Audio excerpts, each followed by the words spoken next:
জিহান অবাক হয়ে বলল, মানে এখনো শুনিস? নিশান পাল্টা প্রশ্ন করল। সন্দেহ আছে কোনো? জিহান বলল, না, তবে বিয়ে হয়ে গেছে। আমার বোন তোর সাথে থাকে এখন। কিভাবে শুনিস? নিশান উত্তর দিল, তো বিয়ে হয়ে গেছে, বউ আছে, তাতে আমার অডিও বুক শোনাতে কি আসে যায়? জিহান একটু সিরিয়াস ভঙ্গিতে বলল। একটা কথা জিজ্ঞাসা করব, উত্তর দিবি? নিশান বলল। বলে ফেল। জিহান গলা পরিষ্কার করে বলল। আমি যেহেতু তোর বন্ধু তাই জিজ্ঞাসা করছি। নিশান বিরক্ত কণ্ঠে বলল। কথা না ঘুরিয়ে মেইন জায়গায় অ্যাকশন মার্শালা। জিহান একটু কেশে বলল, ইয়ে মানে তোদের ফার্স্ট নাইট কি শেষ? আচমকা নিশান জিহানের দিকে তাকালো চোখ ছোট ছোট করে। জিহান যেন এই প্রশ্ন করেও বিপদে পড়ল। এই সাইকো ব্যাটা এখন তাকেই না মারে? আর না, মারবে না। নিশান চোখ নামিয়ে নিল, হেলান দিয়ে কপালে হাত রেখে আকাশের দিকে তাকিয়ে বলল, যেদিন তার সম্মতি পাবো সেদিন তাকে আপন করে নেব, কিন্তু জোর করবো না। জিহান অবাক কণ্ঠে বলল। ভাই, তাহলে তুই এইসব শুনে কিভাবে ঠিক থাকিস? মানে কন্ট্রোল করিস কিভাবে? নিশান বাঁকা হেসে বলল। কোল্ড জেল আছে? নিশানের কথা শুনে জিহান কেসে উঠল। নিশান কিছু বলবে তখনই তার ফোনে নোটিফিকেশন আসলো। নিশান উঠে বসলো, ফোন হাতে নিয়ে দেখলো ফেসবুক থেকে আসছে। নিশান ফেসবুক ওপেন করলো। যেই পিকে সিমি নিশানের বাড়ির ঠিকানা দিয়েছিল সেইটা একদম তার সামনে আসলো। নিশান সম্পূর্ণটা পড়ে ঠোঁট চেপে ধরলো। জিহান নিশানের দিকে তাকিয়ে আছে। নিশানকে কিছু বলতে না দেখে জিহান বলল। কিরে, কি হলো আবার? নিশান ফোন অফ করে জিহানের দিকে তাকিয়ে বলল। তোর বোনের সতীনের ঘর করার ইচ্ছে হচ্ছে, বুঝলি? জিহান বুঝতে না পেরে বলল। মানে কি? আমি বুঝতে পারলাম না। নিশান বলল। বোঝার দরকার নেই, কদিন পরে লাইভ দেখে নিস। বলে নিশান নেমে গেল। জিহানও নামলো। ও বলল। লাইভ দেখবো মানে? নিশান গাড়িতে উঠতে উঠতে বলল। মানে আমি লাইভে আসবো, তুই কমেন্ট করিস ওর গাড়িতে। জিহান উঠে বসলো। নিশানের কথা সব যেন তার মাথার উপর দিয়ে যাচ্ছে, কিচ্ছু বুঝতে পারছে না। নিশান আবারও গাড়ি ঘোরালো। গাড়ি যে আবারও কোথায় যাচ্ছে জিহান জানে না, তবে সে আর কোনো প্রশ্ন করলো না। গাড়ি এভাবেই আপন গতিতে চলতে লাগলো। তো সতীনের ঘর করার খুব ইচ্ছে, তাই না ইস্যু? সিমি কাপা কণ্ঠে বলল। না না, আমি আমিও ওইটা ফাজলামো করে করছি। নিশান হাতে থাকা ছুরিটা এপাশ ওইপাশ ঘোরাতে ঘোরাতে সিমির দিকে এগিয়ে আস্তে আস্তে বলল। বেবি তোতলাচ্ছ কেন? সিমি ভয়ে পেছাতে পেছাতে দেয়ালে পিঠ ঠেকালো। সে কান্না মিশ্রিত কণ্ঠে বলল। ভাইয়া প্লিজ আমার মারবেন না, ছেড়ে দিন আমায়। নিশান এক হাতে ছুরি ধরে আছে, আর এক হাত দেয়ালে রাখছে। ছুরিটা সিমির মুখে নিয়ে টেনে আনতে আনতে বলল। মারবো না তো জান, আদর করবো। তুমি সত্যি চাও আমি বিয়ে করি? সিমি উত্তর দিল। না না, আমি তো মজা করেছি, সত্যি বলছি। নিশানের মুখের ভাব পাল্টে গেল। সে জোরে চিৎকার দিয়ে বলল। মজা? সব বিষয় তুই মজা মারাস? আমি কি তোর দাদা লাগি যে মজা করবি? বলের মজা চার। বলেই নিশান ছুরিটা সিমির পেটে ঢুকিয়ে দিল। রক্ত বেরোচ্ছে প্রচণ্ড। সিমি জোরে চিৎকার দিয়ে উঠল। তার কণ্ঠের আওয়াজও যেন বেইমান বেইমানি করছে, বেরোচ্ছেই না। কষ্ট হচ্ছে তার। আর নিশান খিলখিল করে হাসতে চোখ দুটো আস্তে আস্তে বদ্ধ হয়ে গেল। মরে গেছে সে, বেঁচে নেই আর। ঠিক তখনই কানে ফজরের আজানের ধ্বনি শুনতেই সিমি বেডের উপরে লাফ দিয়ে উঠল। উঠে লাইট অন করলো। পেটে হাত দিয়ে দেখলো না রক্ত নেই, ছুরিও নেই। সিমি জোরে জোরে নিঃশ্বাস নিচ্ছে। পাশে টি টেবিলে থাকা জগ থেকে পানির গ্লাসে ঢেলে এক ঢোকে সম্পূর্ণ শেষ করলো। সারা দেহ ঘেমে গেছে। এসি চালানো আছে, তাও ঘাম হচ্ছে। সিমির মাথা চেপে ধরে নিজেকে রিল্যাক্স করতে লাগলো। এইভাবে প্রায় 10 মিনিট লাগলো স্বাভাবিক হতে সে নিজেই নিজেকে বলল। সিমি রে, সময় থাকতে দ্রুত ডিলিট কর তোর কমেন্ট, নয়তো এই ভয়ঙ্কর স্বপ্নটা সত্যি হয়ে যাবে। বলে সিমি নিজের ফোন হাতে নিয়ে সেই পিকের কমেন্টে ঢুকে অনেক খুঁজে নিজের কমেন্ট বাহির করলো। তারপর ডিলিট করে দিয়ে বুকে হাত দিয়ে 2-3 বার জোরে নিঃশ্বাস নিয়ে বলল। যদি বাঁচতে চাস তাহলে এরকম ভুল আর কখনো করবি না। সিমি বাঘের গুহায় হাত যেতে কোনো সময় যাবি না, সাবধান করে দিলাম। কি স্বপ্ন মাইরি, আমি তো মনে করেছি আমি মরেই গেছি। সিমি আর বেডে বসলো না। সে বেড থেকে নেমে ওয়াশরুমে ঢুকে ফ্রেশ হয়ে গেল। সকাল 8টা বাজে। বাড়ির সকলেই ডাইনিং টেবিলে সকালে নাস্তা করছে, সাথে সিমিও আছে, কিন্তু নিশান আর জিহান নেই। তারা এখনো বাড়ি ফেরিয়েনি। কোথায় আছে কেউ জানে না। আজকে সিমি ভার্সিটি যাবে, অনেক দিন হয়ে গেছে তারা ভার্সিটি যায় না। তাজউদ্দিন সিমিকে উদ্দেশ্য করে বলল। ভার্সিটি কি আর যাবে না? সিমি মাথা নিচু করে বলল। জি বড় আব্বু, আজকে থেকে যাব। তারপর আর কোনো কথা হলো না, সবাই চুপ। যে যার মতো নাস্তা করতে লাগলো। নাস্তা শেষ করে সিমিরা বিদায় নিয়ে চলে গেল ভার্সিটির উদ্দেশ্যে। বাড়ির কর্তারা নিজেদের অফিসে গেল, সিমিরা নিজেদের গাড়ি করে নিয়ে যাচ্ছে। সামিয়া জারাকে ডাক দিয়ে বলল। জানিস চাউরা পাখি, একজন বিয়ে করিয়ে বর পেয়ে আমাদের ভুলেই গেছে। যারা একটু দুঃখ প্রকাশ করে বলল। হ্যাঁ রে সামুরামু, আমরা এখন কেউ না, এখন তার জামাই তার সব। সিমি চোখ ছোট ছোট করে তাদের দুইজনের দিকে তাকিয়ে বলল। তোরা কি ঘুরিয়ে ফিরিয়ে আমায় বলছিস? সামিয়া বলল। না না, তোকে বলবো কেন, তুই তো জামাই নিয়ে বিজি, আমাদের কথা আর কি শুনবি। সিমি ভ্রু কুচকে বলল। আমি বুঝতে পারছি তোরা আমাকে মিন করছিস। যারা এবার রাত্রিকে বলল। শোন রাতের নেশা, আজ থেকে আমরা 3 বান্ধবী। রোজিনার বাচ্চা সিমি তার জামাইকে নিয়ে থাক। সিমি এবার দাঁতে দাঁত চেপে বলল। হারামির দলেরা, আমি মরছি আমার জ্বালায়, ওনারা আসে গাছে তুলতে। সামিয়া প্রশ্ন করল। কি রে, কি জ্বালায় মরস? সিমি উত্তর দিল। ওই বিদেশি কুত্তা আমার জীবনটাকে কয়লা করে দিল। রাত্রি বলল। কয়লা কি বেচতে পারবো? সিমি চোখ রাঙিয়ে বলল। হক বেরি। যারা বলল। ঠিকই তো বললো রাতের নেশা। বাবা, তুই কি স্বার্থপর হয়ে গেছিস? এক ছাদের নিচে থেকেও তোর সাথে কথা বলতে পারি না। সিমি যারার দিকে তাকিয়ে বলল। এগুলো তোর ওই বিদেশ ফেরত ভাইকে বল, শালা হাতি আমার জীবনটা তেজপাতা করে দিল। কথা নেই বার্তা নেই, ঠুসঠাস করে মারতেই থাকে। আমার গালটা যেন সরকারি পেয়েছে সে। যারা হাসি দিয়ে বলল। আমার ভাইকে নোবেল দিতে হবে। এই কাজটা আরো আগে কেউ করলে ভালো হতো। ভাবি যান, আমার ভাই তার জায়গায় ঠিকই আছে। যারার কথা শুনে সামিয়া আর রাত্রি হেসে দিল। সিমির আগে ফুসছে। যারা সিমিকে দেখে বলল। এই দেখ, আমার ভাবি যান এখন আমার ভাইয়ের মতো হয়ে গেছে। কিভাবে রেগে আছে দেখ, ফুল নাশপাতি ভাইয়ের কপি ক্যাট। সিমি এটা শুনে মুখ ওইদিকে ঘুরিয়ে নিয়ে বলল। অসম্ভব, আমি ওই বিদেশি কুত্তাকে কোনো কালেই কপি করিনি, করবো না। সামিয়া বলল। সময় আসলে আরো দেখা যাবে বেবি। সিমি উত্তর দিল। হ্যাঁ দেখিস, ভালোভাবে দেখিস। তাদের গল্প করার মধ্যে গাড়ি ভার্সিটিতে পৌঁছালো। তারা 4 জন নেমে গেল, ক্লাসের দিকে রওনা দিল। সময়টা দুপুর, এখন 1:10। সূর্যের প্রখর তাপ মানুষকে অতিষ্ঠ করে তুলেছে, তাও সবাই নিজ নিজ কর্মেই ব্যস্ত। একটু আগে নিশান আর জিহান চৌধুরী ম্যানশনে প্রবেশ করলো। বাড়ির 3 কর্তা তখন অফিসে ছিল, আর গিন্নিরা রান্নার কাজে ব্যস্ত। তাই কে গেল কে আসলো সেইটা তারা খেয়াল করেনি। জিহান আর নিশান নিজেদের রুমে চলে গেল। লম্বা শাওয়ার নিয়ে দুইজনে এক রুমেই ঘুমিয়ে পড়ল। ব্ল্যাঙ্কেটটা কোমর পর্যন্ত তুলে এসি অন করে ঘুমের রাজ্যে পাড়ি জমালো। দেখতে দেখতে ঘড়ির কাঁটা 2টার কাঁটাই চলে আসলো। সিমিরা বাড়ি ফিরল মাত্র। যে যার রুমে ফ্রেশ হতে ব্যস্ত। বাড়ির 3 কর্তা সহ রুবেল শেখ আর তিহানও বাসায় আসলো। তারাও নিজেদের ব্যবসার কাজেই বাইরে ছিল।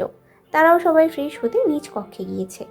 বাড়ির গিন্নিরা সহ মেহেরিমা ডাইনিং টেবিলে খাবার সাজিয়ে দিচ্ছে। একে একে ফ্রেশ হয়ে সবাই ডাইনিং টেবিলে বসলো। সিমিকে দেখে সেলিনা জিজ্ঞেস করলো। সিমি মামনি, নিশান কোথায়? সিমি যেন রাগ হচ্ছে। নিশান কোথায় আছে সে কিভাবে জানবে? আছে হয়তো কোথাও, সেটা তাকে জিজ্ঞেস করার কি আছে? সিমি স্বাভাবিকভাবেই হেসে উত্তর দিল। জানি না বড় আম্মু, হয়তো অফিসে আছে। সেলিনা আর কোনো কথা বলল না। সবাই চুপচাপ নিজেদের খাবার খেতে লাগলো। এর মধ্যেই সদর দরজা হয়ে একটা মেয়ে প্রবেশ করলো, হাতে বড় লাগেজ, ছাই মাটি রঙের জিন্স আর সাদা টপস, গলায় স্কার্ফ ঝুলানো আছে, চোখে কালো সানগ্লাস, চুলগুলো ছেড়ে দেওয়া, শুধু সামনের থেকে একটু তুলে পাঞ্চ ক্লিপ দিয়ে আটকানো আছে। মেয়েটা এসে চিৎকার করে ডাকলো, খালাম্মু। সবার দৃষ্টি মেয়েটার দিকে যায়। সেলিনা দৌড়ে মেয়েটার কাছে গিয়ে মেয়েটাকে জড়িয়ে ধরে। মেয়েটাও জড়িয়ে ধরে। এদিকে ডাইনিং টেবিলে বসে সবাই দেখতে আছে আসলে মেয়েটা কি। কেউ জানে না, হয়তো তাজউদ্দিন জানে, তাই তো নিজের মতো খেয়ে যাচ্ছে কোনো দিকে না থাকে। সেলিনা মেয়েটার মুখে হাত রেখে বলল, আমার মামনিটা কত শুকিয়ে গেছে, তুই কি খাওয়া দাওয়া করতিস না নাকি? মেয়েটা চোখের সানগ্লাস খুলে মিষ্টি একটা হাসি দিয়ে সেলিনার গাল টেনে নিয়ে বলল, বেশি গুলুমুলু হয়ে গেলে তো আর কেউ বিয়ে করতে চাইবে না। সেলিনা মেয়েটার মাথায় হালকা চাটি মেরে বলল। পাগলি মেয়ে আমার। বলে সেলিনা আবারও উচ্চস্বরে একটা সার্ভেন্টকে ডাক দিল। মিনা, এই মিনা। মিনা দৌড়ে সেলিনার কাছে এসে বলল। জি বড় ম্যাডাম, বলেন। সেলিনা মেয়েটার লাগেজ মিনার হাতে দিয়ে বলল, নিশানের পাশের রুমে দরজা খুলে দে, আর এই লাগেজ সেখানে রেখায় আমি পরিষ্কার করেছি, তাও যদি ময়লা থাকে একটু পরিষ্কার করে দে, দ্রুত যা। মিনা আর না দাঁড়িয়ে দৌড়ে চলে গেল। সালাউদ্দিন এবারে বলে উঠল, ভাবি, এই মেয়েটাকে চিনলাম না তো। সেলিনা উত্তর দিল, দেখেছো, ওকে পেয়ে কথা বলতে বলতে তোমাদের সাথে পরিচয় করাতেই ভুলে গেলাম। বলেই সেলিনা মেয়েটার হাত ধরে সবার সামনে নিয়ে গিয়ে বলল, এই যে মেয়েটা, ইনি হলো আমার চাচাতো বোনের মেয়ে, আমার ভাগ্নি। অনেক বছর দেশের বাইরে ছিল, পড়াশোনা করতো, আপাতত দেশে এসেছে, আমাদের বাড়িতেই থাকবে। আর হ্যাঁ, ওর নাম মার্জিনা আলম মিষ্টি। মিষ্টি বলেই ডাক দিও সবাই। কেউ কিছু বলল না, শুধু দেখলো। তারপর সেলিনা মিষ্টিকে সবার সাথে পরিচয় করিয়ে দিল। পরিচয় শেষে সেলিনা সবার দিকে তাকিয়ে বলল, এই তোমরা খাচ্ছ না কেন? খেয়ে নাও। বলে মিষ্টির দিকে তাকিয়ে বলল, মামনি, তুমি নিজের রুমে যাও, গিয়ে ফ্রেশ হয়ে আসো, তারপর লাঞ্চ করো, যাও। মিষ্টি আর কিছু বলল না। সবার দিকে এক পলক তাকিয়ে সেলিনা থেকে বিদায় নিয়ে উপরে উঠে গেল। মিষ্টি চলে যেতেই সিমি জারার হাতে চিমটি কেটে ফিসফিস করে বলল, আচ্ছা, দুনিয়ার যত আবাল আছে সবগুলো কি আমাদের বাড়ির ঠিকানাতেই পাওয়া যাবে? সিমির কথা শুনে যারা নিজেও হাসি আটকিয়ে সিমিকে ফিসফিস করে বলল, আরে আমার ভাবি যান, আবাল বাদ, ওই মাইয়া কিন্তু সাধারণ মাইয়া না, নিজের জামাইতে আঁচলে বেঁধে রাখো, নয়তো ম্যারাথন দৌড় দিয়ে ভাইয়াকে নিয়ে পালিয়ে যাবে, তখন কপাল চাপড়ানো ছাড়া কিছু করার থাকবে না। সিমি মুখ ভাঙিয়ে বলল, হাউ ফানি যারা, শেষে কিনা ওই বিদেশি কুত্তার জন্য আমি কপাল চাপড়াবো? এই মেয়ে যদি বিদেশি কুত্তাকে নিয়ে ম্যারাথন দৌড় দিয়ে পালাতে চায়, আমি সিমি হেল্প করব, বিকজ দৌড় দেওয়ার সময় যদি কোনো বাধা আসে।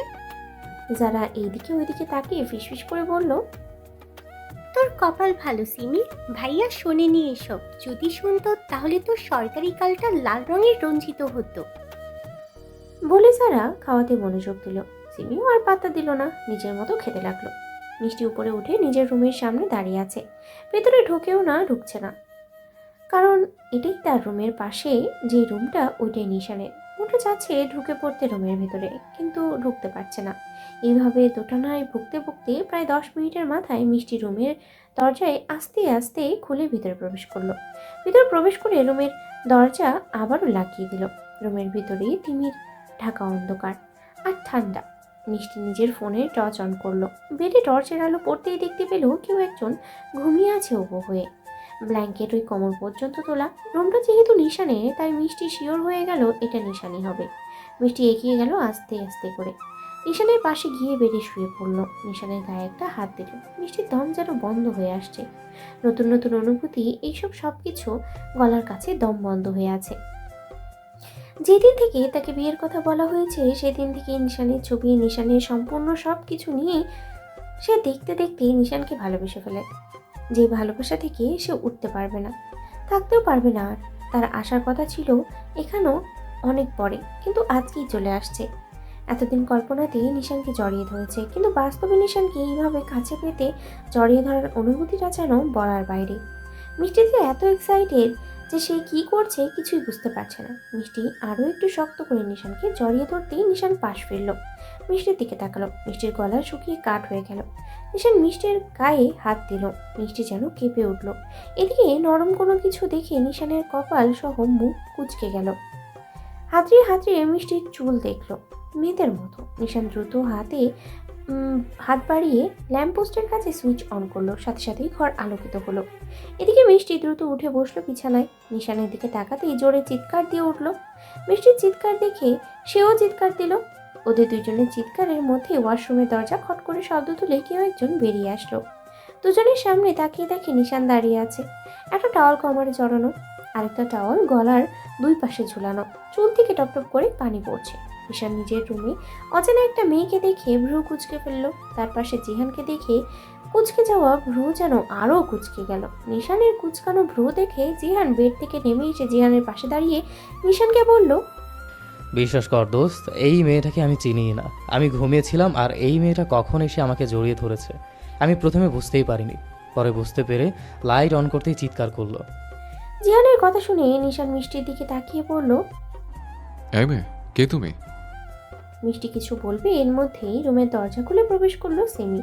সে রুমে ঢুকে দরজা লাগিয়ে সামনে ঘুরতেই দেখে মিষ্টি বেডে বসে আছে আর জিহান আর নিশান এক জায়গায় দাঁড়িয়ে আছে। দুই ভাইয়ের একটার গায়েও পোশাক নেই। সিমি উচ্চস্বরে বলল, ছিছি নাউজুবিল্লাহ, আপনারা কি করছিলেন? আমি কি ভুল টাইমে এসে বললাম? সরি সরি, আমি চলে যাচ্ছি। বলে সিমি দরজা হাতলে হাত দিতেই শোনা গেল নিশানের হুঙ্কার দিয়ে বলা সাবধানতা। খোদার কসম ইস্যু, তুই যদি এই রুম থেকে বেরিয়ে যাস তোকে জ্যান্ত কবর দেবো আমি, বলছিস তো? জ্যান্ত কবর। নিশানের এমন বাণী শুনে সিমির পা যেন পুরো শরীরটাকেই যেন সেখানে জমে গেল। নিশান এইবার মিষ্টির দিকে তাকিয়ে জোরে চিল্লিয়ে বলল, এই মেয়ে, এই, কে তুমি? এখানে কি করছো? মিষ্টি মাথা নিচু করে বলল, আমি মিষ্টি। মিষ্টির এই কথা শুনে নিশান রাগে গজগজ করতে করতে বলল, তুই কোন জায়গার কোন দামে কেনা মিষ্টি? আমি জানতে চাইনি সেটা। তুই এখানে কি করিস সেটা জানতে চেয়েছি আমি। Damn it! নিশানের কথায় সিমি ও মিষ্টি দুজনেই কেঁপে উঠল। মিষ্টি এবার বলল, সেলিনা চৌধুরী আমার খালামণি হয়। আপনি তো নিশান, তাই না? আপনার সাথে আমার বিয়ে ঠিক হয়েছে, আর কদিন পরে বিয়ে, সেজন্যই আমার এখানে আসা। মিষ্টির কথা শুনে সিমি মনে মনে বলল, জেনে বুঝে বাঘের খাঁচায় ধরা দেয়া ফিডার খাওয়া মামুনি রে। উফ, এইদিকে মিষ্টির এই কথা শুনে নিশান দাঁতে দাঁত চেপে বলল, কোনো বিয়ে টিয়ে হবে না, বেরিয়ে যা রুম থেকে। নিশানের এই কথা যেন মিষ্টির পছন্দ হলো না, তাই বলল, কেন হবে না? খালামণি রাজি, আপনি ওরা। বাকি কথা শেষ করতে না দিয়ে নিশান চিল্লিয়ে বলল, আমি রাজি শতবার বিয়ে করতে, তবে পাত্র হিসেবে আমার ইস্যুকে রাখবে। এখন বেরিয়ে যা আমার রুম থেকে। নিশানের এইসব কথা যেন মিষ্টির মাথার উপর দিয়ে যাচ্ছে, কিন্তু সিমি মনে মনে বলল, শালা হতচ্ছাড়ি বিদেশি কুত্তা, আমিও শতবার বিয়ে করব, রাস্তার এক পাগলকেও করব, তবে তোকে না। মিষ্টি বুঝতে না পেরে প্রশ্ন করল, ইস্যু, আমার মনে হয় আপনি এই মেয়েকে বলছেন। উনি তো আপনার বউ।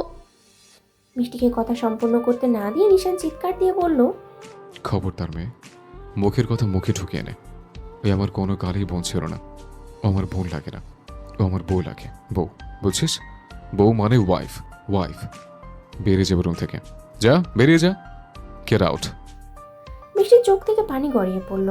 সে ওই জায়গায় আর এক মুহূর্ত দাঁড়ালো না, দৌড়ে রুম থেকে বেরিয়ে নিজের রুমে চলে গেল। এদিকে সিমি মাথা নিচু করে আছে, এখন না জানি কোন ধরনের অ্যাটম বোম বিস্ফোরণ হবে। নিশা জিহানের দিকে তাকিয়ে তাতে দাঁত চেপে বলল, তোকে কি স্পেশাল ভাবে ইনভাইট করতে হবে রুম থেকে বেরোনোর জন্য? জিহান মেকি হাসি দিয়ে বলল, না না, যাচ্ছি। তোর রুমে থাকার শখ মিটে গেছে। কোথাকার কোন পাগল আমার বউয়ের হক চুরি করে নিল। বলেই জিহান বেরিয়ে গেল রুম থেকে। এখন রুমে সিমি আর নিশান আছে। সিমি কি করবে বুঝতে পারছে না। চলে যাবে? যদি চলে যায় তখন যদি ওকে জ্যান্ত খবর দেয়? না না, থাক। নিশান এক পা করে সিমির দিকে এগিয়ে আসলো। সিমির কাছে এসে ঘাড় এপাশ ওপাশ করে ফোটালো, এক হাত দিয়ে দরজার লক করলো, সিমির কাছে দাঁড়ালো। কয়েক ইঞ্চি ফাঁক আছে। নিশান সিমিকে বলল, খেয়েছিস? সিমি মাথা ওপর নিচ নাড়ল। নিশান আবারও বলল, এ রুমে কি করতে এসছিস? সিমি মনে মনেই বলল, আসছিলাম একটু শান্তিতে থাকতে। ও মা, এসে যে বাঘের গুহায় পড়বো জানলে কি আর আসতাম নাকি আমি? কিন্তু মুখে বলল, এমনি ঘুরতে ঘুরতে চলে আসছি। নিশান প্রশ্ন করলো, ঘুরতে ভালোবাসিস? সিমি ওইভাবেই মাথা নিচু রেখেই বলল, নিশান সিমির কাছ থেকে সরে গিয়ে ড্রেসিং টেবিলের সামনে দাঁড়িয়ে চুলগুলো ঠিকঠাক করতে করতে বলল, সন্ধ্যায় তোকে ঘুরতে নিয়ে যাব, তৈরি থাকিস, দ্বিতীয়বার যেন আর বলতে না হয়।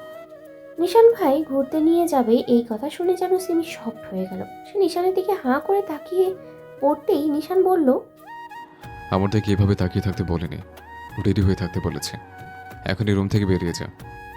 সিমি নিজের শখ নিজের মধ্যে রেখে রুম থেকে বেরিয়ে বিড়বিড় করলো, বিদেশি কুত্তা এত ভালো কবে থেকে হলো? আমাকে ঘুরতে নিয়ে যাবে, আল্লাহ মনে হয় সুবুদ্ধি দিয়েছে। বিদেশি কুত্তা এত ভালো কবে থেকে হলো? আমাকে ঘুরতে নিয়ে যাবে, আল্লাহ মনে হয় সুবুদ্ধি হয়েছে বলে সিমি নিজের রুমে ঢুকে গেল। সেখানে বসে গল্প করছিল যারা, সামিয়া আর রাত্রি। সিমি ওদের তিনজনকে দেখে চোখ ছোট ছোট করে বলল, তোদের তিনজনের কি আর জায়গা নেই গল্প করার? যখনই দেখি আমার রুমে। যারা মুখ ভাঙিয়ে বলল, শ্বশুর বাড়ি থেকে এসে লেকচার মাছি ইউ। সিমি উত্তর দিল, জাউরা পাখি, আমার শ্বশুরবাড়ি কোথা থেকে আসলো? আমি তো ওই বিদেশি কুত্তার রুমেই ছিলাম। রাত্রি একটু ঢঙি সুরে বলল, আয় হায়, তোরা দেখ আমাদের নাশপাতি ভাইকে আজকাল চোখে হারাচ্ছে কেউ, তাই সব সময় রুমেই থাকে। সিমি দাঁত কিরমির করতে করতে বলল, আসমান জমিনও যদি এক হয় তাও মেনে নেব, তবে আমার পাশে ওই বিদেশি কুত্তাকে আমি কখনোই মানব না। সামিয়ান টিপুনি কেটে বলল, মানুষ না বলেই আজ তোর হাফ প্যান্ট, সরি হাজব্যান্ড। সামিয়ার কথা শুনে যারা রাত্রি দুজনেই হেসে উঠল। সিমি এবার চিৎকার করে বলল, শালা মির্জাফরের বংশধরেরা, বেরিয়ে যা আমার রুম থেকে। সামিয়া আস্তে আস্তে বলল, কেন বেবি, জিজু আসবে নাকি? সিমি চোখ গরম করে সামিয়ার দিকে তাকাতেই সামিয়া চুপ করে গেল। বোঝা যাচ্ছে সিমি আজ অনেক রেগে আছে, তাই ওরা তিনজন বেরিয়ে গেল সিমির রুম থেকে। ওরা বেরোতেই সিমি দরজা জোরে লাগিয়ে দিল, রাগে যেন মাথা ফেটে যাচ্ছে ওর। লাইট অফ করে পর্দা টেনে বেড়ে শুয়ে পড়লো। রাগ কমানোর জন্য এটাই বেটার অপশন। এদিকে ওরা তিনজন বাইরে এসে হাসাহাসি করছে। যারা সামিয়াকে বলল, সামু, আমি আর রাত্রি নিচে যাচ্ছি, তুই কি যাবি? সামিয়া উত্তর দিল, মনটা এখন ছাদের দিকে ইশারা করছে, তোরা যা, আমি ছাদে যাব। যারা রাত্রি নিচে চলে গেল। সামিয়া ফোন স্ক্রল করতে করতে ছাদে গেল। সেই বেয়ে উঠে ছাদের দরজার কাছে আসতেই কারোর শক্তপোক্ত বুকের সাথে জোরে ধাক্কা খেয়ে নিচে পড়ে গেল। সামিয়া হালকা ব্যথাও পেল। সে চোখ উঁচিয়ে সামনে তাকিয়ে দেখে জবেদার ভাতার তার দিকে ভ্রু কুচকে তাকিয়ে আছে। সামিয়া উঠে দাঁড়ালো, জাহানের দিকে তাকিয়ে বলল, এই জবেদার ভাতার, সমস্যা কি আপনার? ফেলে দিলেন কেন আমাকে? জবেদার ভাতার এমন নাম শুনে যেন জিহানের কাশি উঠে গেল। নিজেকে সামনিয়ে সামিয়াকে বলল, এক্সকিউজ মি, এই জবেদার ভাতারটাকে? সামিয়া উত্তর দিল, আপনি, আপনার বইয়ের নাম জবেদা, তাই সেই সূত্রে আপনি তার বর। খাঁটি বাংলায় বলতে গেলে জবেদার বর না, জবেদার ভাতার। It's best. জিহানের এবার সত্যি সত্যি কাশি উঠে গেল। সে বলল, এই জবেদাকে কই পেলে তোমরা? সামিয়া বলল, এখনো পাইনি, তবে আপনার জন্যই খুঁজছি। জিহান বিরক্ত হয়ে বলল, এই মেয়ে ভালোই ফটর ফটর করছো দেখছি। সামিয়া মুখ ভাঙিয়ে বলল, আমার মুখ আছে তাই ফটর ফটর করি, তাতে আপনার কি সমস্যা? জিহান মনে মনেই বলল, শাল, আর আজকের দিনটাই খারাপ। জড়িয়ে ধরলো বাজার থেকে কেনা মিষ্টি, আর ধাক্কা মারলো মিস ক্যারকেরানি। অসহ্য। বাড়িতে থেকেও আজকাল শান্তি পাওয়া যাচ্ছে না। ধ্যাত, বউয়ের হক সব এরাই নিয়ে নিচ্ছে। ডিসগাস্টিং ব্যাপার স্যাপার। বলেই জিহান চলে যেতে নিলেই সামিয়া পথ আটকিয়ে ধরে বলল, এই, আপনি আমাকে কি নামে ডাকলেন? জিহান বিরক্তি কণ্ঠে বলল, এক কথা দ্বিতীয়বার বলতে আমি পছন্দ করি না। মেয়ে রাস্তা ছাড়ো। সামিয়া জেদ ধরে বলল, বললেই হলো নাকি? দেখেন মিস্টার জবেদার ভাতার, বেশি তিরিং মিরিং করলে কিন্তু একেবারে জবেদার কাছে রেখে আসবো। জিহান পাল্টা হুমকি দিয়ে বলল, এই যে মিস ক্যারকেরানি, বেশি পকপক করলে কিন্তু তোমার দিনে দুপুরে সর্বনাশ করে দেবো। সামিয়া ভাব নিয়ে ব্যঙ্গাত্মক স্বরে বলল, ওরে আইসে, আমার সর্বনাশকারী রে, কি সর্বনাশ করবেন আপনি? জিহান বলল, খাঁচাই বন্দি করে রাখবো। সামিয়া প্রশ্ন করল, আমি কি পাখি নাকি যে আমাকে খাঁচায় বন্দি করবেন? জিহান বাঁকা হেসে বলল, সমস্যা কি? আমি যদি চাই তোমাকে পাখিও বানাতে পারি। সামিয়া উপহাস করে বলল, ও আচ্ছা, তাই নাকি? প্লিজ তাহলে আমাকে পাখি বানিয়ে দেন। আমার না পাখি হওয়ার অনেক শখ। পাখি হয়ে আকাশে নিজের জামাইকে খুঁজবো, আহ কি শান্তি। বলেই সামিয়া জিহানের দিকে তাকাতেই জিহান কি যেন বিড়বিড় করতে করতে চলে গেল। সামিয়াও জিহানের দিকে তাকিয়ে মুখ ভেঙচি কেটে ছাদে উঠে গেল। বিকাল 6টা বেজে 5 মিনিট। সেলেনা সোজা মিষ্টির রুমের সামনে আসলো। 2-3 বার নক করলো, কিন্তু কোনো সাড়া শব্দ নেই। সেলেনা এইবার ডুপ্লিকেট চাবি দিয়ে লক খুলে ভেতরে প্রবেশ করলেন। ভিতরে ঢুকতেই কেমন যেন রক্তের ঘ্রাণ ভেসে আসলো। চারদিকে অন্ধকার। সেলিনা সুইচ বোর্ড হাতড়িয়ে লাইট অন করতেই চমকে উঠলেন, চিৎকার করে উঠলেন। সেলিনা দৌড়ে বেডের কাছে অবহেলিত পড়ে থাকা মিষ্টির কাছে গেলেন। সে বেডে হেলান দিয়ে ফ্লোরে বসে আছে, চুলগুলো এলোমেলো, চারিদিকে কাচের টুকরো, হাত থেকে রক্ত পড়ছে এখনো টুপ টুপ করে। সাদা ফ্লোর লাল হয়ে গেছে, কেঁপে উঠছে প্রতিবার। সেলিনা গিয়ে মিষ্টিকে জড়িয়ে ধরলেন। সেলিনার চোখে পানি। সে মিষ্টিকে আগলে নিয়ে বলল, কি হয়েছে সোনা? তোর এই অবস্থা কেন? এমন কিভাবে হলো আমার সোনা বাচ্চা? বল। মিষ্টি চোখ বন্ধ করলো, বার দুয়েক বড় বড় শ্বাস নিয়ে বলল, খালাম্মু, নিশান কি ম্যারিড? সেলিনা মিষ্টিকে আরো শক্ত করে জড়িয়ে ধরে বলল, যেদিন বিয়ের কথা বলেছি সেদিন রাত 2টোর সময় বিয়ে করেছে। মিষ্টির চোখ থেকে পানি গড়িয়ে পড়ল। সে সেলিনাকে বলল, আমার মধ্যে কিসের কমতি ছিল খালাম্মু? আমি কি নিশানের বউ হওয়ার যোগ্যতা রাখি না? আমি কি নিশানকে আমার করে পেতে পারতাম না? সেলিনা মিষ্টিকে ছেড়ে দিয়ে তার সামনে বসিয়ে চুলগুলো ঠিক করে মুখে এক হাত রেখে বললেন, আমার ছেলের বউ হওয়ার যোগ্যতা একমাত্র তোরই আছে সোনা। তাই তো নিশানের বিয়ে হয়েছে। এটা তোকে বলিনি, আর এইখানে নিয়ে এসেছি, কারণ সোজা আঙুলে ঘি না উঠলে তো আঙুল বাঁকাতেই হবে। সেলিনার কথার অর্থ মিষ্টি বুঝতে পারল না, তাই বলল, ঠিক বুঝতে পারলাম না খালাম্মু, একটু বুঝিয়ে বলবে? সেলিনা মিষ্টির মাথায় হাত বুলিয়ে বললেন, সিমিকে আমি সত্যিই ভালোবাসি, তবে সেটা 10 বছর আগেই, যেদিন আমার ছেলেকে রক্তাক্ত করে এই বাড়ি থেকে তাড়িয়ে দেওয়া হয়েছিল। সেদিন থেকে আমার মনে সিমির জন্য ঘৃণা ছাড়া কোনো কিছুই নেই, আর না আসবে। ওকে আমি ঘৃণা করি, তবে সবাইকে বুঝতে দিই না। সবাই জানে আমি সিমিকে অনেক বেশি ভালোবাসি। মিষ্টি সেলিনার মুখের দিকে এখনো তাকিয়ে আছে। সেলিনা মিষ্টিকে উঠিয়ে দাঁড় করালেন, তারপর বললেন, সব কথা এইভাবে বলতে নেই, দেওয়ালেরও কান থাকে। যা শোনা, গোসল করে আয়, আমি এগুলো পরিষ্কার করার ব্যবস্থা করছি। মিষ্টি আর দ্বিতীয় বাক্য না বলে ওয়াশরুমে ঢুকে গেল। সেলিনা একটা সার্ভেন্ট ডেকে মিষ্টি রুম পরিষ্কার করে নিলেন। তারপর নিজের রুম থেকে বেরিয়ে নিজের রুমে গিয়ে ফ্রেশ হয়ে নিলেন। পোশাকে রক্ত লাগিয়ে গেছে। দেখতে দেখতে ধরনের বুকে অন্ধকার নেমে আসছে। সময়টা 7:30। নিশান মাত্র বাসায় ফিরল। সেই দুপুরে বেরিয়েছিল আর এখন আসলো। নিশান সোজা নিজের রুমে যায়। রুমে ঢুকে ব্লেজার আর ফোন বেডে ছুড়ে দিয়ে ওয়াশরুমে ঢুকে যায়। এদিকে নিশানকে রুমে যেতে দেখে সিমি দ্রুত নিজের রুমে যেয়ে রেডি হতে। বলা তো যায় না, যদি ওই বিদেশি কোত্তা এসে দেখে সিমি এখনো রেডি হয়নি, তাহলে দ্বিতীয় বিশ্বযুদ্ধ হয়ে যাবে। ঘুরতে নিয়ে যাক আর না যাক, রেডি হয়ে থাকা ভালো। সিমি ফ্রেশ হয়ে একটা মিষ্টি কালারের লং গাউন পরল, চুলগুলো উঁচু করে বাঁধলো, ক্লিপ দিল, ওনাটা মাথায় দিয়ে ভালোভাবে গায়ে জড়িয়ে নিল, মুখে পন্ডস ক্রিম আর ঠোঁটে লিপ বাম দিয়ে বেডে বসে পড়ল। এদিকে নিশান ওয়াশরুম থেকে বেরিয়ে আসলো। গোসল করেই আসছে সে। একটা কালো ব্ল্যাক ডায়মন্ড প্যান্ট আর সাদা শার্ট পরলো। ড্রেসিং টেবিলের কাছে গিয়ে চুলগুলো ঠিকঠাক করলো। পরিপাটি হয়ে রুম থেকে বেরিয়ে সিমির রুমের দিকে যেতে যেতেই হাতা ফোল্ড করে নিল। নিশান সিমির রুমে ঢুকতেই দেখতে পায় সিমি রেডি হয়ে বসে আছে। মিষ্টি রঙের জামার সাথে মাথায় ঘোমটা দেওয়ায় সিমিকে দারুণ দেখাচ্ছে। নিশান কয়েক পল তাকিয়ে রইল। সিমি তার দিকে তাকাতেই সে চোখ নামিয়ে নিল। নিশান সিমির হাত ধরে রুম থেকে বেরিয়ে গেল। ড্রয়িং রুমে সবাই বসেছিল, এমনকি মিষ্টিও। জিহান নিজের রুমে আছে। নিশান সিমিকে নিয়ে যাচ্ছে হাত ধরে। সবাই দেখছে কিন্তু কিছু বলছে না। কি বলবে? তারা স্বামী স্ত্রী, যা পারে করুক। নিশান সিমিকে নিয়ে নিজের ব্ল্যাক মার্সিডিজের কাছে গেল। সিমিকে ফ্রন্ট সিটে বসিয়ে নিশান ড্রাইভিং সিটে বসে পড়ল। তাদের মধ্যে কোনো কথাবার্তা হলো না, যে যার মতো চুপ করে আছে। নিশানের গাড়ি থামলো এক নির্জন জায়গায়। সেখানে আশেপাশে কোনো বাড়িঘর নেই কোনো গাড়ি। আছে দুই পাশে ঘন জঙ্গল। সিমির ভয় লাগছে, তাও চুপ করে আছে। নিশান গাড়ি থেকে নামলো, সাথে সিমিকেও নামালো। গাড়ির পেছনের ডিক্কি থেকে নিশান একটা কোদাল বাহির করলো। সিমি শুধু দেখছে, কিন্তু কিছু বলার কোনো সাহস পাচ্ছে না। নিশান সিমির হাত ধরেই জঙ্গলের মধ্যে ঢুকে গেল। সিমির গা হাত পা যেন কেঁপে কেঁপে উঠছে। জঙ্গলের একটু ভিতরে ঢুকে নিশান থামলো। হাতে থাকা ফোন সিমির দিকে দিয়ে বলল, ফোনের ফ্ল্যাশ অন কর। সিমি কাপা হাতে ফোন নিয়ে ফ্ল্যাশ অন করলো। নিশান কোদাল দিয়ে মাটি কাটতে লাগলো।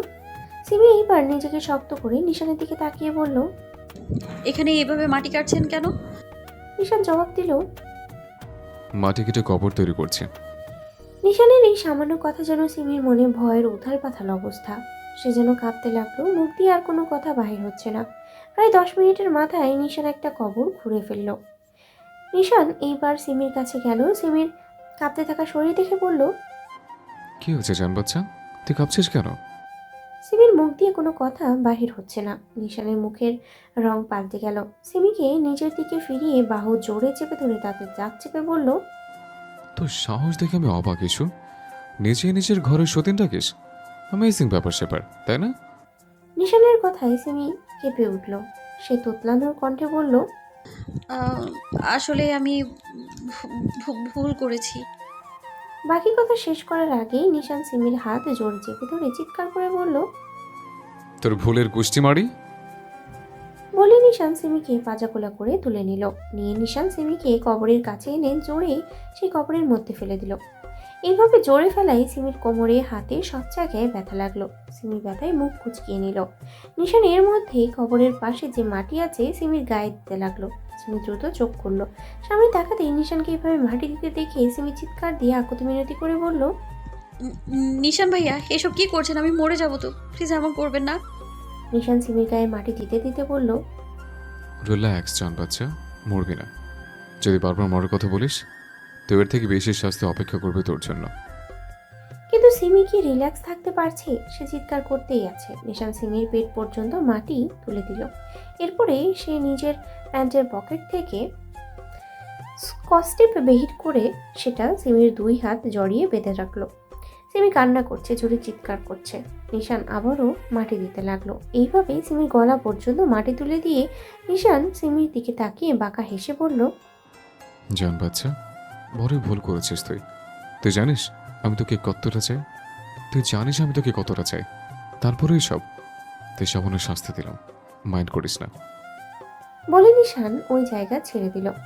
নিশানকে চলে যেতে দেখে সিমি আরো জোরে চিৎকার দিয়ে উঠল, ও নিশান ভাইয়া, আমায় এখানে একা রেখে যাবেন না প্লিজ। আমার ভয় করছে, কি অন্ধকার, আমি কিছু দেখতে পারছি না, ভয় লাগে আমার। আমায় নিয়ে যান আপনার সাথে, ও নিশান ভাই। সিমির কথা এই অন্ধকার জঙ্গলের মধ্যে যেন বারবার প্রতিধ্বনিত হচ্ছে। তার শব্দ শুনে পাখিরা উড়ছে এদিকে ওদিকে, শেয়ালও ডাকছে, কুকুরের ডাক শোনা যাচ্ছে, শুকনো পাতার মর্মর শব্দ, সব মিলিয়ে ভয়ঙ্কর পরিস্থিতি। সিমির ভয়ে যান বেরিয়ে আসছে। এদিকে নিশান রাস্তার কাছে গাড়িতে হেলান দিয়ে দাঁড়িয়ে সিমির দিকে তাকিয়ে আছে বাঁকা হেসে। সিমি কান্না করেই যাচ্ছে আর নিশানকে ডাকছে, নিশান ভাই, ও নিশান ভাই, ভুল হয়ে গেছে আমার, আমাকে এই জায়গা থেকে তোলেন ও নিশান ভাই, আমি এবার সত্যি মরে যাব নিশান ভাই। সিমির এইসব আর্তনাদ শুনে নিশানের কোনো হেলদোলই হচ্ছে না। সে ওইভাবেই সিমির দিকে তাকিয়ে আছে। দেখতে দেখতে 10 মিনিট হয়ে গেল। সিমির গলা শুকিয়ে গেল, চিৎকার করতে আর পারছে না। ভয়ের মাত্রা বাড়ছে। মাটির ভিতরে থাকা সারা শরীর অবশ হয়ে আছে। কোনো পোকামাকড় কামড়িয়ে দিয়েছে কিনা সে কিছুই বুঝতে পারছে না। চোখ দুটো যেন বুজে আসছে। গলা থেকে আওয়াজ বেরোনোর চেষ্টা করেও আর পারছে না। শুধু বেরোলো অল্প কথা, পানি দাও, আমাকে কেউ পানি দাও। ব্যাস, তার কথা বন্ধ। সেই জায়গায় অজ্ঞান হয়ে গেল সিমি। এদিকে পুরোটা সময় নিশান সিমির দিকে তাকিয়েছিল। সিমি অজ্ঞান হতেই নিশান নিজের ফোন সামনে নিয়ে জিহানের নাম্বারে কল দিল। 2-3 বার রিং হতেই জিহান কল রিসিভ করলো। জিহানকে কিছু না বলে দিয়েই নিশান বলে উঠল, ইমিডিয়েটলি এই লোকেশনে চলে আয়, হাতে সময় মাত্র 15 মিনিট। আমি লোকেশন তোর ফোনে মেসেজে সেন্ড করছি। বলে কল কেটে দিয়ে লোকেশন পাঠিয়ে দিল। এদিকে জিহান কিছু বুঝতে পারলো না, তাও সে এক মুহূর্ত দেরি না করে যে অবস্থায় ছিল সেই অবস্থায় বেরিয়ে গেল। 15 মিনিট পরে ওই লোকেশনে আসতেই দেখে নিশান গাড়িতে হেলান দিয়ে দাঁড়িয়ে আছে। জিহান নিশানের কাছে গিয়ে বলল, বল কি জন্য রাখছিস? নিশান সরল সোজাভাবে জবাব দিল, তোর বোনকে জ্যান্ত কাপড় দিয়েছিলাম, এখন অজ্ঞান হয়ে গেছে, ওকে হাসপাতাল নিয়ে যা। নিশানের কথা শুনে জিহান অবাক হয়ে প্রশ্ন করলো, নিশান, তুই কি আদৌ ভালো মানুষ?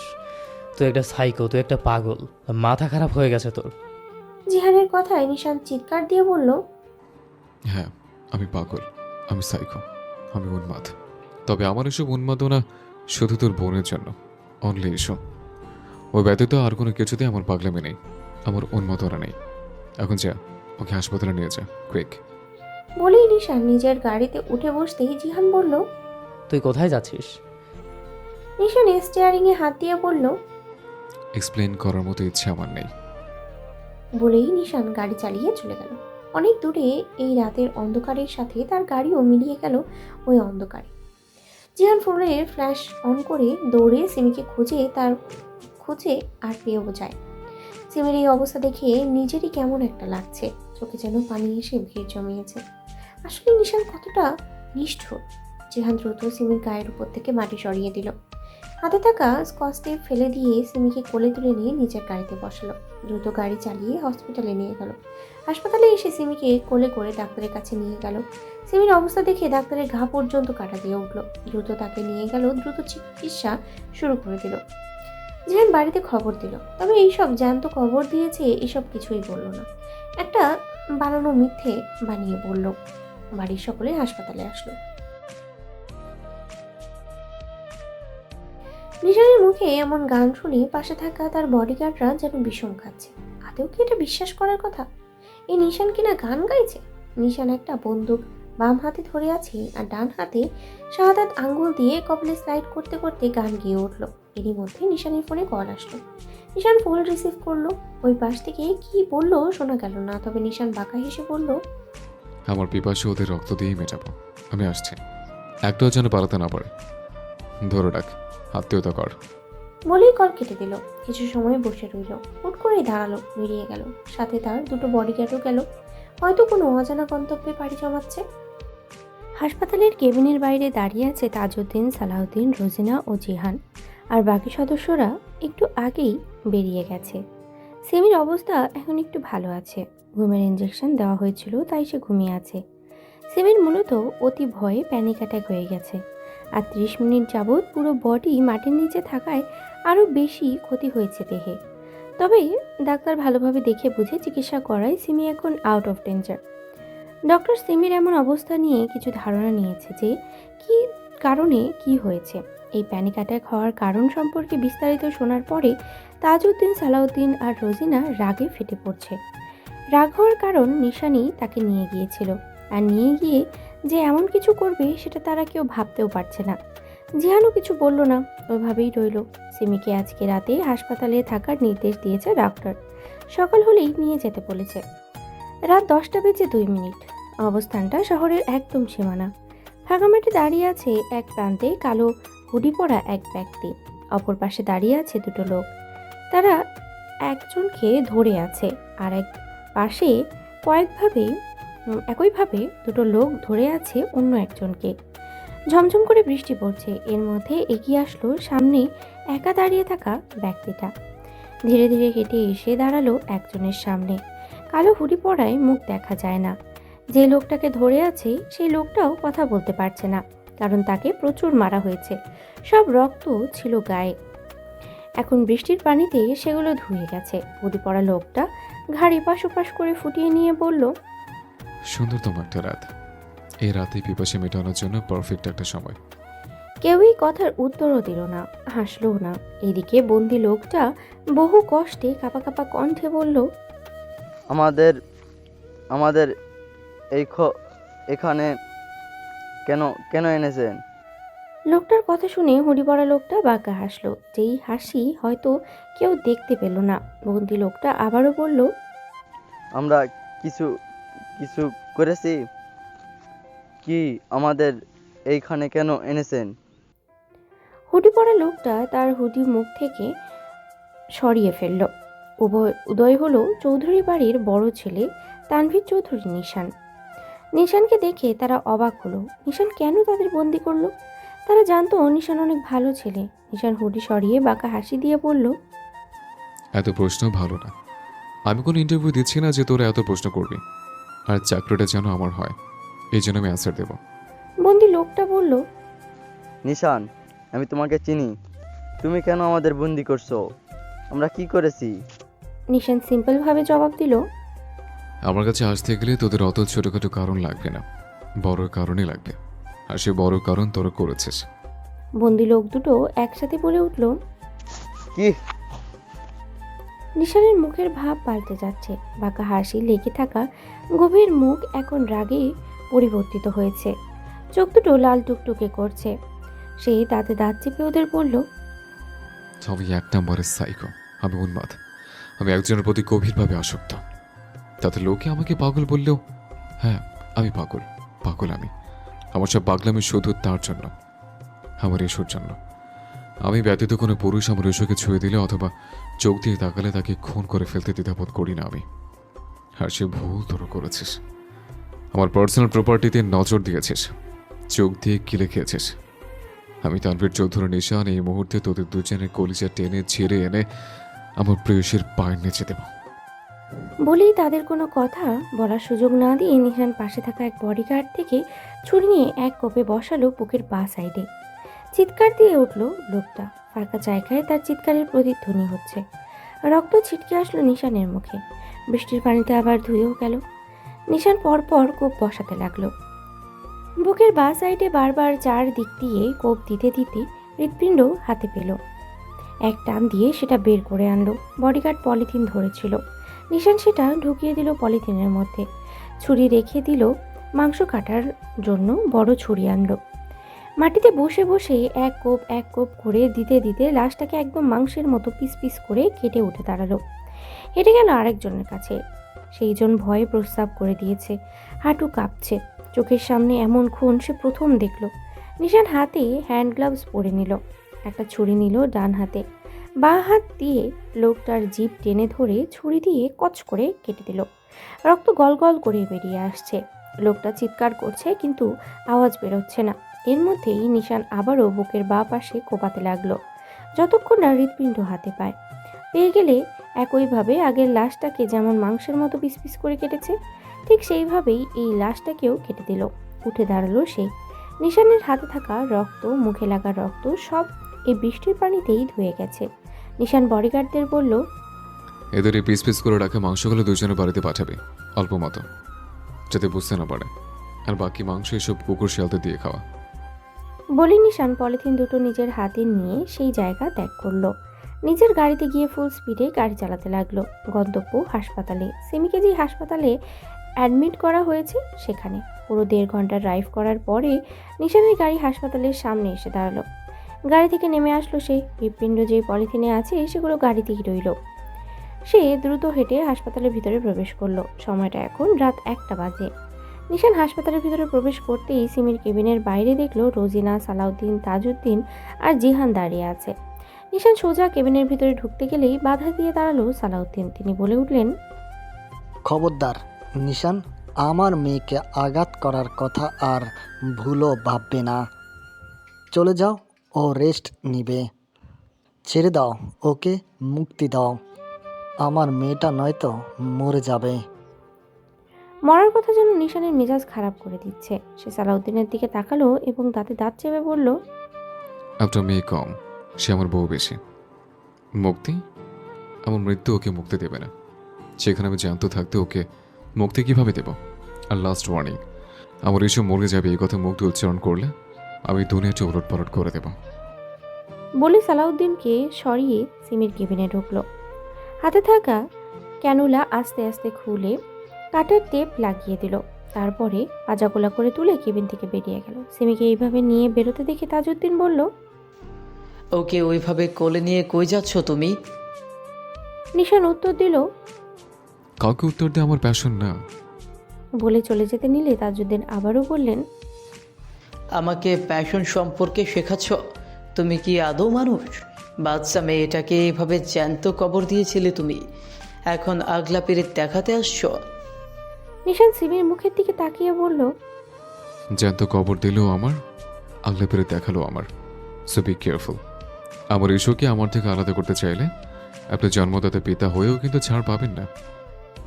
বলেই নিশান আর দাঁড়ালো না, হনহন করে চলে গেল। রোজিনা সালাউদ্দিনকে জড়িয়ে ধরে কান্না করতে লাগলো। তার ছোট্ট মেয়েটা কত কি সহ্য করবে? তার মেয়েটাকে বাঁচতে দেবে না এই নিশান। জিহান এসে রোজিনাকে নিজের কাছে নিল, মাথায় হাত বুলিয়ে দিল, তবে সান্ত্বনা দেওয়ার মতো কোনো বাক্য পেল না। তারাও নিজেদের বাড়ির উদ্দেশ্যে রওনা দিল। নিশান গাড়িতে বসে সিমিকে নিজের কোলে বসিয়ে বুকে মাথাটা রেখে ড্রাইভ করছে। সিমি এখনও অজ্ঞান আছে। নিশান সিমির চুলের গভীর চুমু খেয়ে বলল, আমার এসব শান্তিতে তুই কষ্ট পাস আমি জানি, তোর বড্ড কষ্ট হয়। তবে আমি যে নিরুপায়। আমার ভালোবাসার 5টা স্বামীর মতো না যে আদর করবে, অন্যায় করলে বোঝাবে। আমার ভালোবাসা বিষাক্ত সাপের থেকেও ক্ষতিকর। তুই রান্না করলে আমি বোঝাতে পারি না, ডাইরেক্ট অ্যাকশন নিয়ে তোকে শাস্তি দেই, আদরও দিতে পারি না। আমার আদর মানে তোর সারা দেহ ব্যথায় জর্জরিত। কি করব? আমি মানুষটা উন্মাদ। আমি সহ্য করতে পারি না তোর কাছে থাকা কাউকে, পারি না সহ্য করতে কেউ তোকে দেখুক, সহ্য করতে পারি না তুই আমাকে ছাড়ার কথা ভাবিস। আমার ভিতরে যে চলতে থাকা হার্টবিটের পোড়া গন্ধ হয়তো তোর নাকে যায় না, তবে আমাকে শেষ করে প্রতিটা সেকেন্ডে। থামলো নিশান, চোখ দুটো লাল হয়ে গেছে। আবারও বলল, আমার থেকে ভালোবাসা পাবি, আমি তোকে ভালোবাসা দেবো যা তোর স্বাস্থ্যের জন্য ক্ষতিকর। আমি স্বাভাবিক না জান বাচ্চা, আমি উন্মাদ শুধু তোর জন্য। আমাকে ছেড়ে যাওয়ার কথা কোনো সময় ভাববি না, তাহলে আমি যে কি করব নিজেও জানি না। আমার সব থেকে বড় আসক্তি তুই। মানুষ নেশা করে অ্যালকোহলে, আর আমার প্রতিটা সেকেন্ড, প্রতিটা মিনিট, প্রতিটা ঘন্টার নেশা তুই। আমি ডুবে আছি এই নেশাতে, আর এই নেশা আমি কাটাতে চাই না, তোকেও কাটাতে দেব না। তুই আমার নেশা বোধ হবে জান বাচ্চা। থামলো নিশান। গাড়ি এখনো চলছে। এর মধ্যেই সিমি নড়ে উঠল, হয়তো জ্ঞান ফিরেছে। সিমি পিটপিট করে তাকালো, অন্ধকার লাগছে। ঝাপসা চোখে বন্ধ করে আবারও তাকালো। অনুভূতি যেন শূন্য, কিছু মনে পড়ছে না। মাথা নাড়াতে গিয়ে ঠেকলো নিশানের থুতনির সাথে। সিমি তাকালো নিশানের মুখের পানে। অনুভূতি যেন সবই শূন্য। তার জ্ঞান ফিরেছে, কিন্তু কিছু মনে পড়ছে না। সিমি চোখ বন্ধ করলো এবং খুলল। নিশানের মুখের দিকে তাকিয়ে আছে নিষ্পলক চাহনিতে। নিশান একবার নিচু হয়ে সিমিকে দেখে আবারও গাড়ি ড্রাইভ করতে মন দিল। সিমি চোখ বন্ধ করলো, মাথায় হয়তো চাপ প্রয়োগ করছে। সব কিছু মনে পড়লেই সিমি চোখ খুলে এবং নিশানকে দেখে নড়াচড়া করতে থাকে। সে বলল, নিশান ভাই আমায় মারবেন না, আর আমাকে আর জ্যান্ত কবর দিবেন না, আমার ভয় করছে আমার। বলে নড়তে লাগলো। নিশান সিমির কপালে চুমু দিয়ে বলল, দেব না জানত কপড়, আর লাগবে না ভয়। তবে তুই এত নড়াচড়া করিস না, আমি কন্ট্রোল হারা হলে এই গাড়ির ভেতরেই বাসর কমপ্লিট করব। নিশানের স্বাভাবিক কথাগুলো যেন সিমির কাছে অস্বাভাবিক লাগছে। সে নিশানকে ভয় করছে, ভীষণ ভয় করছে। সে ঠান্ডা হয়ে গেল, আর নড়াচড়া করছে না। বেশি করলে যদি এবার সত্যি মেরে ফেলে তখন? তার চেয়ে চুপ থাকাই ভালো। সিমির চুপ থাকা দেখেও নিশানের কিছু বলল না। গাড়ি এসে থামলো নিশানের গেস্ট হাউসে। নিশান নামলো, করে নিল সিমিকে, সাথে আরেক হাতে পলিথিন। সময়টা এখন রাতের শেষ প্রহর, 3টা বাজে। নিশান সিমিকে ওইভাবে কোলে নিয়ে বাড়ির ভেতরে গেল। নতুন বাড়ি দেখে সিমি কী বলবে বুঝে উঠতে পারছে না। তাকে বোবা হয়ে থাকা ছাড়া আর কিছু করার নেই। কথা বললে যদি এইবার মুখটা খবর দেয়, তখন সে আর বাঁচবে না তো। নিশান সিমিকে নিয়ে বাড়ির ভিতরে প্রবেশ করলো। ড্রয়িং রুমে থাকা সোফায় বসিয়ে পলিথিন থেকে হৃৎপিণ্ড বাহির করে সিমির পায়ের কাছে রাখলো। হৃৎপিণ্ড দেখে সিমি আটকে উঠল, ভয় পাচ্ছে সে। এই হৃৎপিণ্ড দেখেছে ফোনে, তাই ও চেনে। নিশান সিমির দিকে তাকিয়ে বলল, যারা তোকে ডিস্টার্ব করবে তাদের অবস্থা এরকম হবে জান বাচ্চা। তুই রিল্যাক্সে থাকবি, কারোর সাহস নেই তোকে কিছু বলার, চোখ তুলে তাকানোর। তার মানে নিশান খুন করেছে। এটা সিমির মাথায় খেলে যেতেই সিমি নিশানকে আগের থেকে আরও দ্বিগুণ ভয় পেতে লাগলো। ওকেও যদি মেরে দেয়, ভয় হচ্ছে তার, খুব ভয় হচ্ছে। কাঁপছে সে। সিমিকে কাঁপতে দেখে নিশান বলল, কি হলো এসো, কাঁপছিস কেন? আরে ভয় পাস না আমাকে, আমি তোকে কিচ্ছু করবো না। সিমি মাথা নাড়লো, কিন্তু মন থেকে কি ভয় যায়? নিশান সার্ভেন্ট ডাকলো, ওইগুলো পরিষ্কার করতে বলল। এরপর সিমিকে কোলে নিয়ে উপরে বেডরুমে গেল। সেখানে গিয়ে সিমিকে ওয়াশরুমের ভিতরে ঢুকিয়ে দিয়ে বলল, সর্বোচ্চ 10 মিনিট সময় দিলাম, দ্রুত বাহির হ, নয়তো দরজা ভেঙে দেব। সিমি কোনো কথা না বলে ঢুকে পড়ল। শাওয়ার নেওয়া শেষ হতেই দেখলো তার পোশাক নেই, শুধু একটা টাওয়াল। সিমি টাওয়ালটা জড়িয়ে ওয়াশরুমের দরজা থেকে একটু মুখ বের করে নিশানকে ভয়ে ভয়ে বলল, আমার পোশাক নেই তো। নিশান আলমারি থেকে নিজের একটা কালো শার্ট এনে সিমিকে দিল। সিমি কিছু না বলে শার্টটা নিল এবং পরে নিল, বিনা বাক্য ব্যয় করে। সিমি ওয়াশরুম থেকে বেরিয়ে আসলো। নিশান সিমির দিকে তাকাতেই যেন ঘোর লেগে গেল। শার্ট সিমির হাঁটুর একটু উপর পর্যন্ত উঠেছে। সিমি টেনে টেনে যেন আরও লম্বা করতে চাচ্ছে। নিশানের এইভাবে তাকানোতেও যেন সিমির অস্বস্তি হচ্ছে, কিন্তু কিছু বলল না। নিশান নিজের চোখ সংযত করে সিমিকে বলল, তুই বস, আমি আসছি। বলে নিশান চলে গেল। সিমি বসলো, তার কিছু ভালো লাগছে না। একা থাকতে ইচ্ছে করছে, কিন্তু নিশান থেকে সে কি দূরে থাকতে পারবে? যদি বলে তাহলে নিশ্চয়ই খুন করবে। এর মধ্যে নিশান হাতে খাবারের প্লেট নিয়ে আসলো। সিমিকে এক লোকমা করে তুলে খাওয়াতে লাগলো। সিমি যেন বাধ্য হয়ে গেছে, চুপচাপ কোনো বাক্য ছাড়াই খেয়ে নিল। খাবার শেষ হতেই নিশান সিমিকে ওষুধ দিল। ওষুধ খাওয়ার পরে সিমিকে নিয়ে বেডে চলে গেল। সিমিকে নিজের বুকের মধ্যে নিয়ে লাইট অফ করে শক্ত করে জড়িয়ে ধরে বলল, ঘুমিয়ে পড়। সিমির কি ঘুম আসবে? বাঘের গুহায় ঘুম কিভাবে আসবে? তাও চুপচাপ শুয়ে আছে। দেখতে দেখতে ঘুমিয়েও পড়ল সে। সিমি ঘুমিয়ে পড়তেই নিশান সিমির কপালে গভীর চুম্বন করলো, শক্ত করে জড়িয়ে ধরলো। তারপর উঠে গেল। সিমি সুন্দর করে বেডে শুয়ে গায়ে ব্ল্যাঙ্কেট জড়িয়ে দিল। নিশান আলমারি থেকে সাদা শার্ট আর কালো প্যান্ট বাহির করলো, ওয়াশরুমে ঢুকে গেল। লম্বা একটা শাওয়ার নিয়ে একেবারে রেডি হয়ে বেরিয়ে আসলো। চুলগুলো ড্রেসিং টেবিলের আয়নাতে দেখে ঠিক করে নিল। বেডের এক পাশ থেকে নিজের ফোনটা তুলে জিহানের নাম্বারে কল দিল। 2-3 বার রিং হতেই রিসিভ করলো। জিহান উদ্বিগ্ন কণ্ঠে প্রশ্ন করলো, নিশান কোথায় তুই? সিমি কই? ওকে আবারও ওই রকম কিছু করিসনি তো? জিহানের এত কথার প্রেক্ষিতে নিশান সামান্য জবাব দিল। ইমিডিয়েটলি খেলার গোডাউনে আয়, ফাস্ট। বলেই জিহানকে কিছু বলতে না দিয়ে নিশান কল কেটে দিল। নিশান বেরিয়ে গেলে তার গেস্ট হাউস থেকে শুধু নিজের গাড়িতে বসে অজানা গন্তব্যের দিকে পাড়ি জমালো। এইদিকে জিহান ভ্রুকুচকে বিড়বিড় করলো, এই সাইকোর আবার কি হলো? দুনিয়ায় এত মানুষ থাকতে এই সাইকোর পিছনে ঘোরে কেন ভাই? জীবনটা আমার তেজপাতা হয়ে গেল। শালার কপাল করে একটা ভাই প্লাস বন্ধু পেয়েছি, নিজেকেই ধিক্কার জানাই। জিহান ওয়াশরুমে ঢুকে ফ্রেশ হয়ে আসলো। চুলগুলো ঠিক করে সেও বাড়ি থেকে বেরিয়ে গেল। চলে গেল নিশানের বলা ঠিকানাতে। আধা ঘন্টা ভেতরে জিহানও সেখানে পৌঁছালো। নিশানের গানে দেখলো ডিকির উপরে শুয়ে সিগারেট টানছে সে। জিহান গাড়ি থেকে নেমে নিশানের কাছে গিয়ে বলল, নিশান, সিমি কই? ও ঠিক আছে তো? নিশানের কর্কশ জবাব, আমার বউয়ের খোঁজ নিয়ে তোর কি হবে? জিহান এই কথা না বলেই বলল, এইখানে ডাকছিস কেন? নিশান গাড়ি থেকে নেমে সিগারেটটা ফেলে দিয়ে বলল। খেলা করতে আসছে। জিহান বিরক্তি নিয়ে বলল, তোকে আমি পাবনায় ভর্তি করতে যাব, সমস্যা কি তোর? কত মানুষের জান নিবি তুই? একটু আগেও নাকি দুটো ছেলের কলিজা ছিঁড়ে আনছিস। কি হয়েছে কি তোর? কই ইতালি থাকতে তো এমন করতিস না। নিশান জিহানের দিকে তাকিয়ে বলল, যাদের জান নেই ওরা ভালো না। ওদের সব থেকে বড় অপরাধ আমার ঈশ্বর দিকে তাকানো, ইস্যুকে ছুঁতে চাওয়া। জিহান প্রশ্ন করল, এখানে আসছিস কি করতে? নিশান উত্তর দিল, খেলা করতে।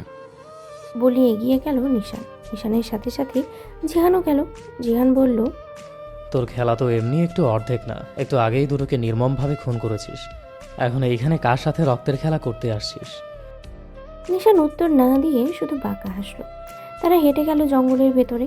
একটু হেঁটে যেতেই নিশান বসলো হাঁটু গেড়ে।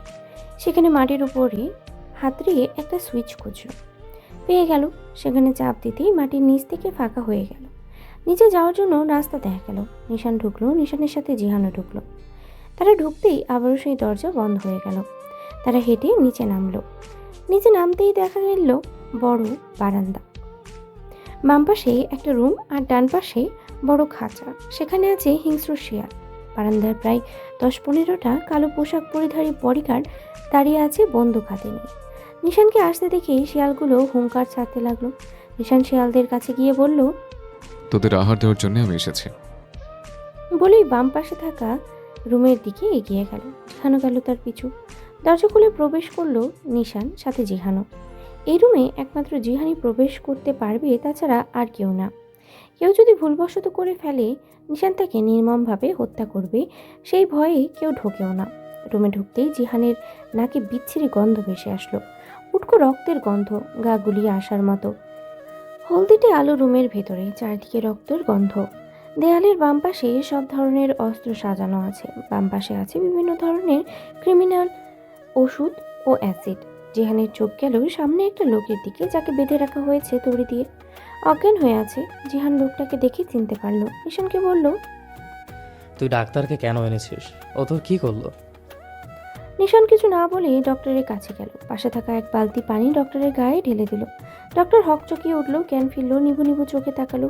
2-3 বার চোখ বুঝে ভালোভাবে তাকালো। সামনে নিশানকে দাঁড়িয়ে থাকতে দেখে প্রশ্ন করলো, আমি ওইখানে কেন? আমাকে এখানে কেন এনেছো? নিশান বলল, খেলা করতে।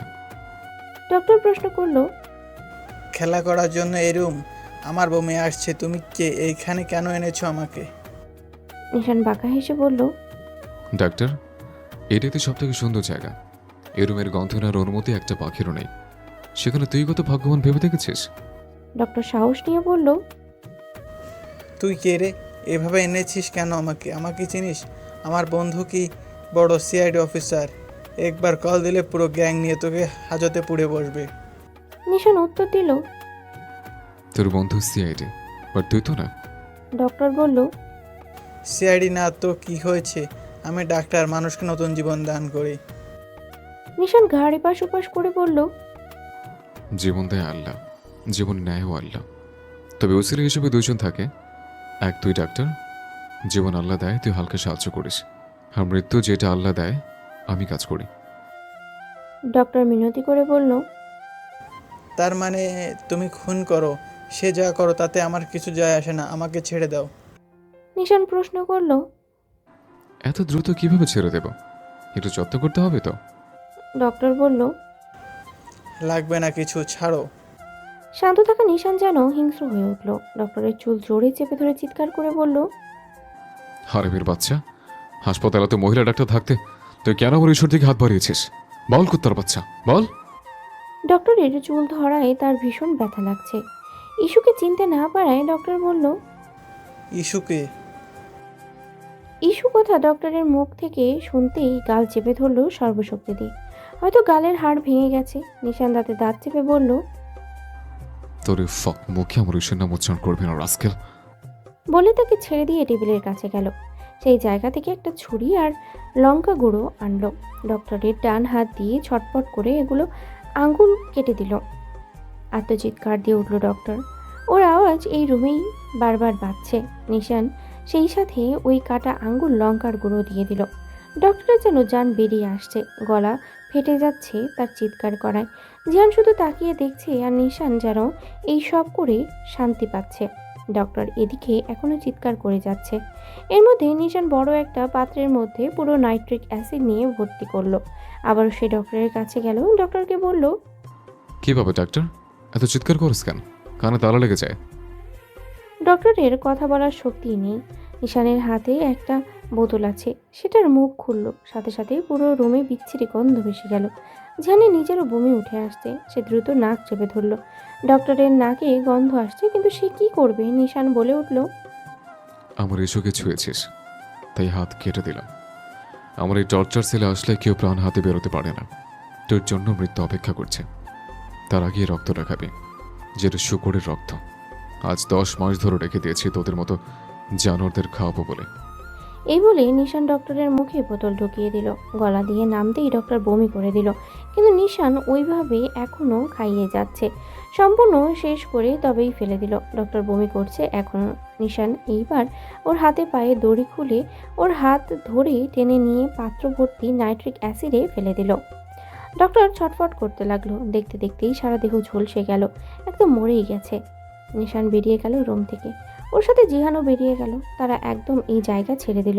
বাইরে বেরিয়ে আসলো। জিহান নিশানকে বলল, নিঠুর হত্যা। নিশান কিছু বলল না। গাড়ির কাছে এসে জিহানকে বলল, বাড়ি যা, আমি গেস্ট হাউসে যাচ্ছি। নিশান যেই ঢুকবে অমনি জিহান বলে উঠল, আমাদের আবারও ইতালি যেতে হবে। নিশান ভ্রুকুচকে প্রশ্ন করলো, কি জন্য? জিহান উত্তর দিল, বিজনেস নিয়ে। নিশান বলল, সবকিছু দেশে ট্রান্সফার করেই তো এসেছে, তাহলে এখানে কি করতে যাব? জিহান শান্ত কণ্ঠেই জবাব দিল, সব কিছু শেষ করলেই শেষ হয়ে যায় না, কিছু কিছু জিনিস থেকে যায়। নিশান নিজের রাগ সরবরাহ করে বলল, কবে যেতে হবে? জিহান জানলো। দুপুর 1টায় ফ্লাইট। নিশান জিহানের কলার চেপে ধরে দাঁতে দাঁত চেপে বলল, শালা, আর কয়েক ঘন্টা পরে ফ্লাইট, আর তুই আমাকে এখন বলছিস? জিহান বলল, আমি তো নিজেই একটু আগে খবর পেয়েছি, আর পেয়েই ইমার্জেন্সি টিকিট নিয়েছি। নিশান জিহানের কলার ছেড়ে দিয়ে বিরক্তি নিয়ে বলল, ভাবছিলাম বউ নিয়ে 2 দিন নিরুদ্দেশ থাকবো, কিন্তু শালা হতে দিল না। জিহান ভাব নিয়ে বলল, আমি যে তোর শালা এইটা আমি জানি, তাই বারবার মনে করাতে হবে না। নিশান জিহানের দিকে এক পল তাকিয়ে নিজের গাড়িতে উঠে বসলো। গাড়ি ঘোরালো গেস্ট হাউসের দিকে। নিশানকে যেতে দেখে জিহানও নিজের গাড়িতে উঠে বসলো। নিশানের গাড়ি যখন তার গেস্ট হাউসে থামলো তখন ফজরের আজান দিচ্ছে। সিমির ঘুম ভেঙে গেছিল। সে ব্যালকনিতে বসেছিল। নিশানের গাড়ি দেখে দ্রুত রুমে গিয়ে আবারও বেডে শুয়ে পড়লো ব্ল্যাঙ্কেট জড়িয়ে। নিশান হন্তদন্ত পায়ে রুমে ঢুকলো, এসে দেখলো সিমি এখনো ঘুমিয়ে আছে। নিশান সোজা ওয়াশরুমে ঢুকে গেল। ওইদিকে সিমি মনে মনেই বলল, বডিওয়ালা মানুষদের কি 14 বার গোসল করা লাগে? সিমি উঠল না, ওইভাবেই শুয়ে রইল। নিশান 10 মিনিটের মধ্যে ওয়াশরুম থেকে বেরিয়ে আসলো শাওয়ার নিয়ে। পরনে তার শুধু একটা টাওয়াল, চুল থেকে টপটপ করে পানি পড়ছে। সে এসে বেডে বসলো, সিমির দিকে তাকালো, ঘুমিয়ে আছে। নিশান সিমির ডান হাতে নিজের হাতের মধ্যে জড়িয়ে ধরলো, চুমু দিল হাতে। কেঁপে উঠল সিমি। নিশান সিমির মুখের দিকে তাকিয়ে বলল, দেখো মেয়ে, আমি চলে যাচ্ছি বলে এটা না যে তোর 10টা পাখা গজাবে। আমি যেখানে থাকি না কেন, আমার নজর সবসময় তোর উপর নিবদ্ধ। যদি দেখছি কোনো ছেলের সাথে কথা বলতে, কোনো ছেলের দিকে তাকাতে, সে ছেলেকে তো জানে মারবই, সাথে তোকেও বুঝিয়ে দেবো কত ধানে কত চাল হয়।